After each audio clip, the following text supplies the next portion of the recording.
in this section, now that we've had a brief introduction to kind of the concept of a Markov chain, we're going to look at a little bit more of a formal definition and start building out some of the mathematics and the tools that are required to have a Markov chain that we can analyze. So again, kind of jumping into this, like we said in the introduction to the last section, the Markov chains that we're going to look at will only be discrete time finite state systems. So again, just kind of reinforcing that discrete time means that our time is stepped. It's not continuous. The things that we've looked at already hopefully have helped reinforce the difference between discrete and continuous time. And finite state just means that the number of states, the number of possible values that we can hold in our Markov chain will be finite, not infinite. Now, Markov chains can exist in continuous time or with infinite states or both, but that type of system is well outside the scope of this course. One other thing to mention is that states do not need to be sequential.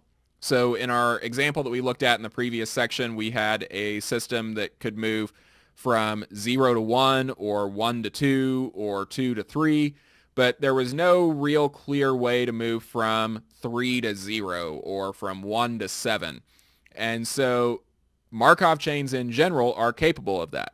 The process we were looking at was not necessarily capable of that, but in general, a Markov chain is capable of having non-sequential states, of being able to move from any state to any other state.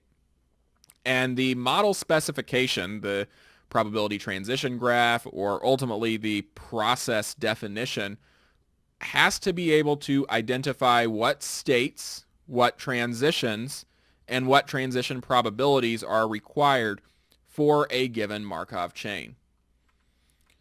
So assume that we have some definition of states, and those are 0, 1, 2, 3, n minus 1 up to n. And you can have as many states here as you want, but for simplicity, we'll just look at this subset of states from 0 to n. So the first thing is that for 0 probability transitions, you don't draw arrows. So if we have some probability from 0 to 1 and from 0 to 3 and from 3 to n and 2 to n minus 1, whatever that might look like, that's great. We want to draw those. But let's say that there is no probability, there's no way for me to get from 0 to 1. Then you ultimately do not want to draw that arrow in your system. It just confuses the model. It adds unnecessary complexity if there's no way to get there to begin with. So the next thing is just kind of a refresher. Remember that x sub n, this definition that we introduced earlier, is the model state after n transitions. Now, you can also have, say, x sub 3, which is the model state after 3 transitions, x sub 0, which is the model state after 0 transitions. That's your current state. But ultimately, for the purpose of discrete time finite state Markov machines, you must have a finite set of states. You must have a countably finite number of states if we want to go all the way back to some of our early lectures on countable states. The initial state x sub 0 can be given, or in some cases it may be random, where you don't actually know what that initial state is. So if we look at a system here, we would draw in different probability transition lines or different arrows ultimately from each of the states that has a non-zero probability and the path to get there.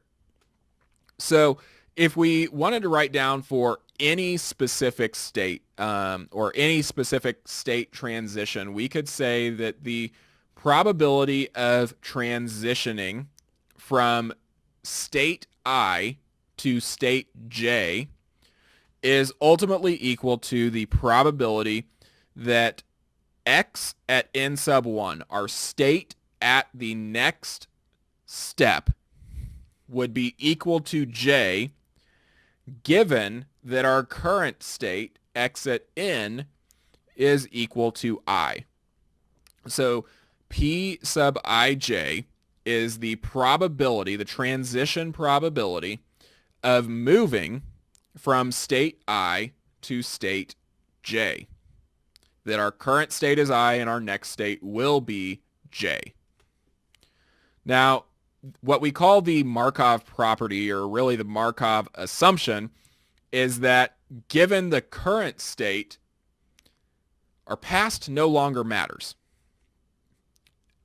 So another way to look at that is that if I'm currently in state 3,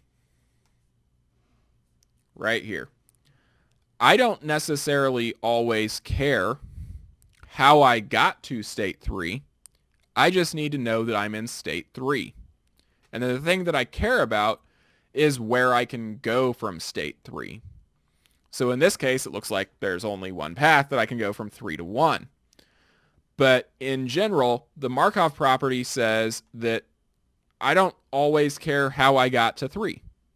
That knowing if I went from 0 to 1 over to 3 over to 2 and then back to 3 doesn't tell me anything. I'm currently in 3, and that's all I care about.